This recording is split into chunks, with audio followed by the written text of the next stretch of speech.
With us now, let's bring in Republican Senator from South Dakota, our friend John Thune. John, thank you so much for being with us. You have said that you were disappointed that the vice president and other members of the Obama administration were not in the audience yesterday for Netanyahu's speech. Why is that? Well, I just thought it was a really effective speech, Joe. And, you know, I understand about how it happened, and I know you guys have been mixing it up about that this morning, but I think the Can you believe, Mika? It's offensive, isn't it, John? I don't know what you're speaking of. You're losing your power of persuasion. The Scarborough touch isn't working. I don't think you're going to win that one, Joe. Not with Mika on Israel, that's for sure. But I do think in terms of the substance of the speech, I thought he was very effective and very persuasive. So what do you think the most important part of the speech was? For if Barack Obama, if you could have the president take away one part of the speech, what would it be?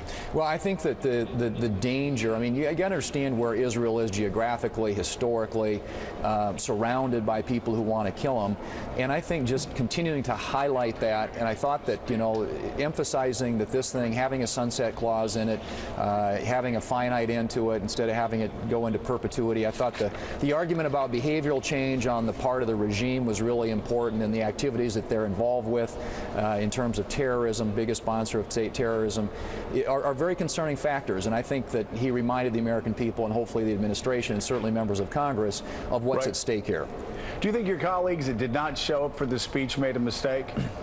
Well, sure I do, but look, this was, it got kind of caught up in politics, and I understand that, but at the end of the day, what's important here is that we get this right. This is too critical, not only to the region, to Israel, but certainly to America's national security interests as well. So when you say that you understand how this got all caught up in politics, what do you mean by that?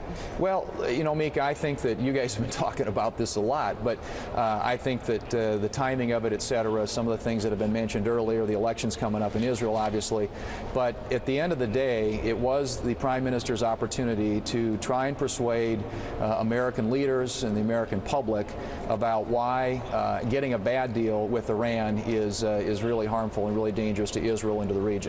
So let's move on to funding for the Department of Homeland Security. You voted yay to the Senate's clean bill. A lot of conservatives in the House upset that John Boehner went ahead and rolled over them and ignored the Hastert rule. Do you think they have a point? I think, Joe, that there weren't many options left on the table. We tried as hard as we could. The Democrats blocked consideration of the House-passed bill in the Senate, even blocked going to conference with the House on the two versions of the bill. It was pretty clear that his options were limited, and I think it was one of those issues where eventually you just kind of tear the bandage off and get it over with and move on to the next issue. And finally, quickly, Senator, this Thursday, a veto override vote is set on Keystone. How will you be voting? Well, I'll vote to override the president's veto. Interestingly enough, the Democrats are blocking even getting on the veto message. But at the end of the day, we'll probably come up a few votes short, Joe, but I think the American people on this issue are behind us. And I think that it's probably not the last time that you've heard about the Keystone pipeline and why it's important for jobs in the economy and national security and energy independence. All right, John Thune, we love having you on. Thank you, Senator. It's even better going and seeing him in his office. I gave you a break because I think you're so nice. Incredible Hulk, just tearing furniture to pieces. And he's so strong, you never know. I know. Thank you, John.